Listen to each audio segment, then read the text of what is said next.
গতকাল রাতের দিকে বেশ বিতর্ক শুরু হয়েছে জামায়াত আমির ডাক্তার শফিকুর রহমানের একটা এক্স হ্যান্ডেলের স্ট্যাটাসকে নিয়ে। এটা তার স্ট্যাটাস কিনা সেটা নিয়েও প্রশ্ন তৈরি হয়েছে, কারণ তার কিছুক্ষণ পরেই তিনি ওই অ্যাকাউন্টে বলা হয়েছে জামায়াত আমিরের অ্যাকাউন্ট হ্যাকড হয়েছে এবং যা যা লেখা হয়েছে যেটা তার কোনো বক্তব্য না।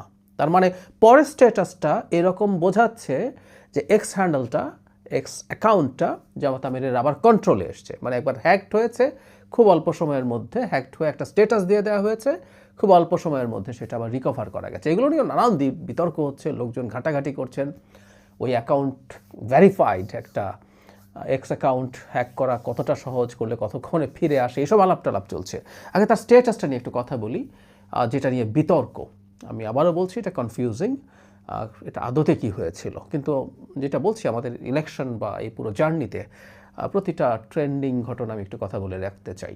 তিনি বলছেন, বাংলা করলে এরকম দাঁড়ায় যে জামাতের নারীর অবস্থানের ব্যাপারে জামাত পরিষ্কারভাবে বলতে চায় যে এটা কোনোভাবে কনফিউজ না তারা, এবং তারা নর অ্যাপোলজেটিক, তারা এটা ক্ষমা চাইবার মতো বিষয় মনে করেন না। এটা প্রিন্সিপাল, এটা তাদের নৈতিক অবস্থান। তারা মনে করেন মেয়েদের কোনোভাবেই লিডারশিপে আসা উচিত না, জামাতে এটা ইম্পসিবল, অসম্ভব, আল্লাহ এটা পারমিট করেননি, স্পষ্টভাবে লেখা আছে। তারপরে যে কথা হলো প্রচণ্ড বিতর্ক তৈরি করেছে, তারপরে বলছে যখন মেয়েদেরকে মডার্নিটির নামে, আধুনিকতার নামে তাদের ঘর থেকে বের করা হয়, তখন তারা এক্সপোজড হয় কিসের প্রতি? Exploitation, moral decay and insecurity.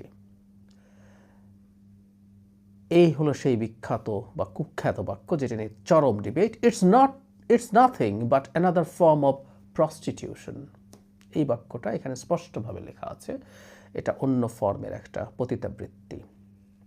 তারপর বলা হচ্ছে যে মিডিয়াতে যে অশ্লীলতা, ওয়ার্ক প্লেসে যে হ্যারাসমেন্ট হয়, এগুলো সাইন অফ প্রোগ্রেস না, এগুলো মোরাল কোলাপসের সিমটম। আবার বলা হচ্ছে তারা এই মরালিটির সাথে কোনো রকম কম্প্রোমাইজ করতে পারেন না, এটা যতটাই ফ্যাশনেবল হোক না কেন।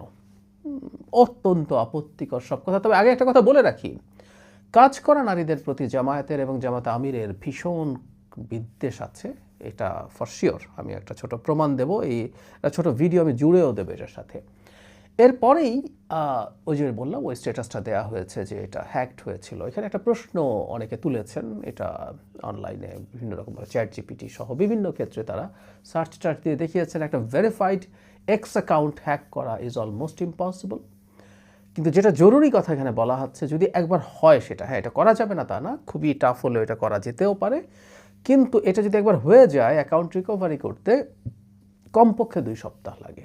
তার মানে এই যে খুব দ্রুত আবার বলা গেল এটা ওনার অ্যাকাউন্ট না।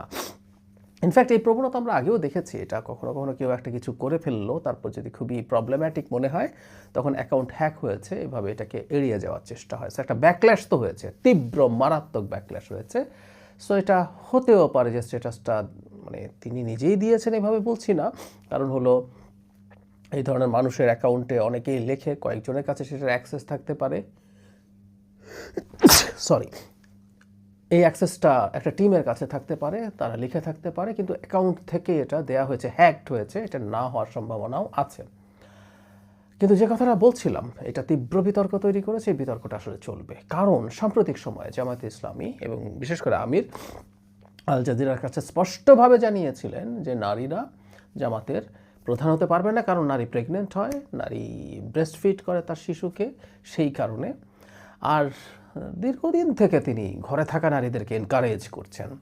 5 ঘন্টা যখন কাজ করার কথা বলছিলেন, তখন 3 ঘন্টার কম্পেনসেশন সরকার দেবে, আর যারা ঘরে থাকবেন তাদেরকে তারা বিশেষ সম্মান দেবেন। এবং যে ভিডিওটার কথা বলছিলাম আমি জুড়ে দিচ্ছি, আপনারা শুনুন, যেখানে তিনি কামলা বলছেন নারীদেরকে, যারা বাইরে কাজ করেন। কামলা বিয়ে করতে নিষেধ করছেন রীতিমতো, রানী করে রাখে, ঘরে বসে থাকা নারী লাগবে। সো নারী যারা কাজ করেন তাদের প্রতি ক্ষোভ, বিদ্বেষ, অপছন্দ, এগুলো জামাত আমিরের আছে। সেই জায়গায় প্রস্টিটিউট শব্দটা বলে ফেলার মতো প্রেক্ষাপট একেবারেই নেই, সেটা আমরা বলছি না। তবে যেহেতু তারা অফিসিয়ালি ডিনাই করেছেন, সেটা ধরে রাখতে হবে। কিন্তু আমি এই ভিডিওটা আপনাদেরকে শুনে রাখতে বলবো, তাহলেই নারীর প্রসঙ্গে তার অবস্থান খুব ক্লিয়ারলি বোঝা যাবে। রানী তুলে আনবা, কামলা তুলে আনবা না। যাকে আনবা তাকে রানীর মর্যাদা দিবা। যুবকরা যারা বিয়ে করেন নাই একটু হাত তোলেন তো দেখি, যাদের বিয়ে বাকি হাত তুলেন। আর এটা লজ্জার ব্যাপার নাকি? তুলেন, হাত তুলেন, দায়িত্ব আছে না আমাদের? বটগালি করা লাগবে না, হাত তুলেন। আলহামদুলিল্লাহ, বিপুল হাত উঠেছে চতুর্দিকে। এখন থেকে নিয়ত করো, করে রানী তুলে আনবা, কামলা তুলে আনবা না। যাকে আনবা তাকে রানীর মর্যাদা দিবা, তাকে গোলাপের মর্যাদা দিবা। মার হক নষ্ট হবে না, স্ত্রীর হক নষ্ট হবে না, সকল হক ইনশাআল্লাহ তোমার পুরুষ উচিত ভূমিকার কারণে প্রতিষ্ঠিত হবে এই পরিবারে ইনশাআল্লাহ।